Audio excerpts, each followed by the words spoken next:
국회법 개정안 거부권 파동으로 지금 전국은 극심한 혼란에 빠졌습니다. 새누리당은 유승민 원내대표의 거취 문제로 개파 간의 정면 충돌이 불가피해진 상황이고, 이 가운데 지난 금요일 정부는 15조 원 플러스 알파라는 추가 경정 예산 편성을 했는데 그 실효성에 또 논란이 있습니다.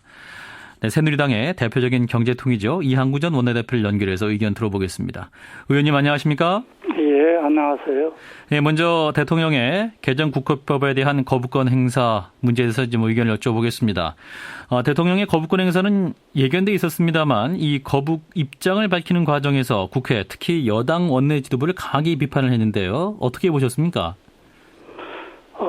저는 대통령 지적이 옳다고 생각을 합니다. 네. 그동안에 국회가 상당히 포퓰리즘에 빠져서 자기의 역할을 넘어서는 권한 행사를 자주 했고, 또 이게 전반적으로 국가 운영에 또 헌법 체계 운영에 지장을 주는 지경에까지 이르렀다고 생각하고 있기 때문에 예. 대통령의 지적은 당연하다 그렇게 생각합니다. 유승민 원내대표가 그러면 이제 제 역할을 못했다고 보시는 것 같은데, 예를 들면 어떤 월권이 있었다고 보시는 건가요? 지금 개인적인 얘기 자꾸 하면은 좀 이상하게 들릴 테니까. 예. 지금 이제 많은 우리 지지자들의 비판들이 좀 있었어요. 예. 그게 뭐냐? 특히 그 대표 연설할 때 얘기했던 것이 새누리당의 그동안의 입장하고 정체성하고 맞지 않는 얘기들이 많이 나왔지 않느냐 하는 얘기. 예.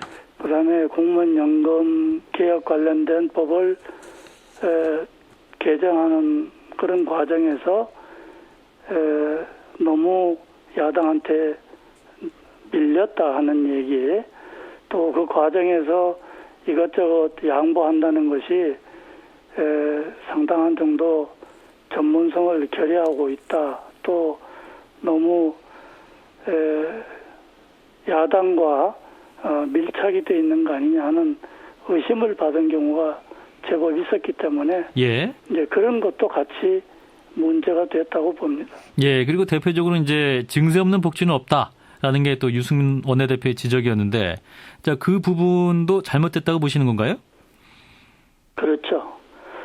그거보다 먼저 해야 될 일은 복지 관련된 예산 제도나 경비 집행할 때 그게 줄줄 새지 않도록 하는 것이 먼저거든요. 예. 그런 거하고 또 복지 제도도 필요한 사람한테 필요한 만큼 주도록 하는 것이 먼저인데, 그런 거에 대한 입장은 생각 안 하고 그냥 많이 세금이라도 걷어서 지출하면 좋은 거다는 시각을 비췄기 때문에 예. 그런 건 우리 당의 기존 입장하고 다른 것입니다. 예. 그럼에도 불구하고 사실상 증세 없는 복지도 어려운 상황이기 때문에 어떤 여당의 원내대표로서 정책 차원에서 그런 의견을 제시할 수 있는 거 아닌가요? 그건 개인적인 입장에서는 얘기할 수 있겠죠. 예. 그러나 국회에서 대표 연설할 때 그런 얘기하면 안 되죠. 아. 그거는 당의 입장으로 오해를 받기 쉽게 되잖아요. 예. 그렇군요. 그래서 이제 국회법 개정안은 이제 지난 목요일 당론을 통해 자동 폐기로 결정이 됐죠. 그리고 유승민 원내대표도 공개적으로 사과를 했는데, 자, 그렇다면 어떻게 보십니까? 유승민 원내대표 사퇴해야 됩니까? 지금 상황을 봤을 때는 예. 앞으로 자리에 연연해서 있어봤자 일을 못하게 됩니다. 예. 그래, 원내대표로서, 여당 원내대표로서 일을 못하게 되는 경우는 우리 당한테도 좋지 못하고 국회 운영에도 좋지 못할 겁니다. 예. 따라서 그런 차원에서 스스로 물러나야 한다. 본인이 선택을 하는 게 좋겠죠. 예. 알겠습니다. 자, 새누리당 이한구 의원을 만나고 있습니다. 자, 이어서 경제 현안에 대해서 좀 여쭤보죠. 요즘 이제 수출 부진의 그 메르스 충격까지 겹치면서 정부가 빚을 내서 경기를 부양하는 카드, 즉 추가 경정 예산을 포함해서 15조 원 이상을 추가 풀어서 3% 성장만큼 이뤄내겠다. 뭐 이런 계획을 발표를 했죠. 자, 정부의 추경 편성안 어떻게 평가하십니까? 우선 말이죠. 네. 추경이라는 것은 예외적인 것이어야 됩니다. 그래서 법률에 의해서도 특별한 경우 아니면 못하게 돼 있어요. 예. 근데 지금 그 추경 요건에 해당이 안 될 것 같아요. 우선 네. 거기에 경기 침체 조항을 들고 있는데 예. 경기 침체 때는 추경할 수 있다는 조항. 근데 그게 이제까지 경제 성장률 한 3% 생각하다가 잘못하면 2%대까지 내려갈 것 같다. 그러니까 경기 침체다. 이렇게 주장을 하면은 예. 앞으로 매년 추경해야 될 거예요. 지금 경제 성장, 잠재 성장률이 자꾸 떨어지고 있기 때문에 예. 성장률은 자꾸 내려갈 겁니다. 그러니까 성장률 갖고 자꾸 경기 침체다 아니다 이런 식으로 해서 추경으로 갖고 해결하려고 그러는 것은 맞지 않고 또 뭘 추경을 하려고 꼭 필요하다 생각하면은 충분한 검토를 해서 추경의 규모나 내용을 정하고 나서 그걸 갖고 얘기를 해야 되는데 그 내용도 지금 정해놓지 않고 그냥 대충 수요가 부족하니까 예. 예산 풀자 이런 식의 접근을 하는 것은 매우 무책임하다 생각하고 예. 특히 추경은 보통 일반 본예산보다는 부실하게 편성이 되거나 심의가 되는 성향이 있습니다. 예. 그러니까 이런 거 자주 하게 되면 국가 부채 문제가 이게 계속 증폭이 될 가능성이 있다. 또 한 가지는 내년도 본예산 이제 지금 막 편성 끝내야 되고 심의 곧 시작해야 됩니다. 예. 근데 이때 또 무슨 추경을 또 금년도 추경을 이렇게 편성하고 심의하면은 효과라는 게 오히려 내년 예산도 부실하게 짜이거나 심의될 가능성이 크다. 그렇게 생각이 드는 거죠. 예, 지금 상황에서 3% 성장률 같은 수치에 일희일비하면 안 된다. 이런 말씀이신 거죠? 그렇죠. 금년에 그렇게 겨우 맞췄다 하더라도 예. 그 내년에 그걸 땡겨 쓰는 거잖아요. 그죠? 그렇죠. 네, 그럼 내년에 또 같은 문제, 또 더 큰 문제가 생길 가능성이 자꾸 있는 거죠. 예, 그런데 이제 정경련 산하의 한국경제연구원은 15조는 적다. 20조 원 정도 추경해야 된다. 그래야지 경제 성장률 달성할 수 있다. 이런 의견을 내놓고 있는데 그러면 이런 의견도 잘못됐다 판단하시겠네요? 저는 그렇게 생각합니다.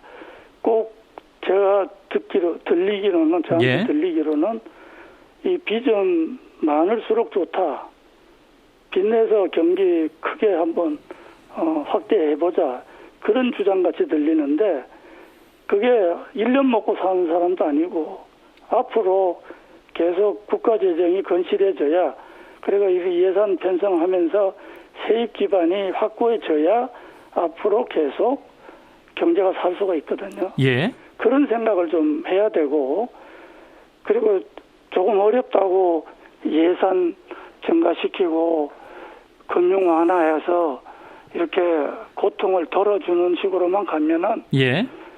구조개혁을 못합니다. 예. 구조개혁 하려는 생각이 없어져 버려요. 예. 사회에서. 예. 그래서 이제 주장하시는 게 세출 구조개혁이죠? 세출 구조도 있고 예. 다른 경제 구조개혁도 있고 그런데 예산의 경우는 세출 사업 구조개혁이 지금 절실합니다. 예. 그 세출 구조 개혁이라면 이제 재정의 생산성을 높여야 한다 이런 말씀이신데, 자, 그렇다면 네. 어떤 정책을 말씀하시는 거죠? 지금 이제 정부의 사업은 예. 다 그 추진 뒤한 결과가 경제 성장률을 올리는데 도움이 돼야 되고 예. 국가 경제가 좀 더 장기적으로 성장할 수 있도록 또 효율적으로 움직일 수 있도록 만들어야 되는 거거든요. 예. 그러려면 예산 사업도 그런데 도움이 되는 사업만 해야 된다 그겁니다. 예. 그 예를 들어서 창조 경제를 지원하는 사업 그러면 좋다 그거예요. 그러나 과거처럼 토목 경제 일으키는 사업 이런 거는 장기적으로는 죽음에 이르는 병이 됩니다. 예. 그러니까 요새 자꾸 대형 SOC나 좀 해보자 부동산 가격 올리는 그런 정책이나 뒷받침해주자 이런 식으로 해서 자꾸 예산을 편성하거나 예. 아니면은 복지나 농어촌 지원이나 또는 국방 예산도 낭비성 요인이 많은 거를 그대로 확대해 나가고 있으면 예. 이러면 이거는 결국은 미래 세대가 엄청난 부담을 안게 되거든요. 예. 그래서 그런 거를 세출 사업을 이제는 효과가 있는 거, 생산성 있는 거, 미래를 봐서 도움이 되는 거 그런 거 중심으로 하고 포퓰리즘에 가까운 거 지금 당장 뭘 고통을 덜기 위해서 임시적으로 하는 거 중복 낭비되는 거 예. 이런 거는 과감하게 드러내라 그렇게 얘기하는 게 제가 얘기하는 세출사업 구조개혁입니다. 예, 또 구조개혁 관련해서 이제 공무원연금 개혁안이 국회를 통과를 했죠. 이제 수면 위로 이제 올라온 문제가 사학연금인데요. 의원님 어떻게 보십니까? 사학연금 개혁에서는 어떤 의견 갖고 계세요? 공무원연금 개혁이 제대로 됐으면 예, 사학연금도 거기에 준해서 하면 됩니다. 예, 근데 지금은 공무원연금 개혁이 지금 사실은 반쪽도 안 되는 그런 정도의 개혁이기 때문에 예, 그거대로 사학연금도 맞출 수밖에 없는 상황이긴 하지만은 예, 참 안타깝다 생각이 듭니다. 예. 어떤 부분이 가장 문제라고 보십니까? 지금 연금 기여금을 내는 사람들이 예, 자기가 낸 돈 갖고 자기가 찾아가도록 하는 것이 가장 큰 원칙입니다. 예, 그리고 또 일반 국민이 받는 연금하고 그런 특수 직역에 있는 사람들이 받는 연금 간에 장기적으로는 일치가 되도록 만드는 것이 또 원칙입니다. 예, 예. 그 원칙에 지금 맞지를 않아요. 아, 그런 이제 어떤 프로그램 자체 문제가 있다는 지적이시네요. 예, 알겠습니다. 자, 최저임금 문제 좀 하나 더 여쭤보겠습니다. 자, 최저임금 이제 오늘 협상 시한인데, 자, 어느 선이 가장 적절하다고 보십니까? 글쎄, 그거 선에 대해서는 제가 전문성이 없어서 예. 얘기를 하기 어렵습니다만, 예, 최저임금도 자꾸 올리는 게 능사가 아닙니다. 지금 최저임금을 너무 자꾸 현실에 안 맞게 올리면, 제 얘기는 예, 부담 능력에 맞지 않게 올리면 그러면은 영세 상인이나 중소기업들의 경영 부담을 더욱 가중시키게 되고 또 지금 실업 상태에 있는 많은 사람들한테 예, 그나마 기회가 덜 돌아가게 됩니다. 예. 그래서 그런 거를 생각해 가면서 합의를 해 나가야 된다고 봅니다. 예, 뭐 그렇지만 또 그럼에도 불구하고 가계대출 문제 해결을 위해서는 가계소득 증가도 필요하기 때문에 최저임금이 좀 올라가야 한다 이런 주장도 있지 않습니까? 그건 정말 웃기는 주장입니다. 지금 최저임금 받아갖고 대출금 상환을 하라는 그런 뜻인가요? 그게 어림이나 있는 소리입니까? 지금 가계부채는 네, 많은 경우 집 사고 또 사업하면서 필요한 자금을 빌리는 사람들한테 주로 나간 겁니다. 예, 그 최저임금 받는 사람들이 무슨 가계대출을 그렇게 받았겠습니까? 그렇다면 이제 최저임금 상승을 통해 최저임금은 보다 많은 지금 최저임금 문제는 노동력을 제공하면 하루하루 입에 풀칠하는 사람들의 문제잖아요. 예, 예, 알겠습니다. 그게 그래 자산 사는 사람들의 자산 사기 위해서 부채를 일으킨 사람들을 빚 갚아주는 거하고 무슨 관계가 있습니까? 둘 사이에 크게 연관이 없다. 이렇게 정리하도록 하겠습니다. 네, 의원님 말씀 여기까지 듣겠습니다. 고맙습니다. 예. 네, 새누리당 이한구 의원이었습니다.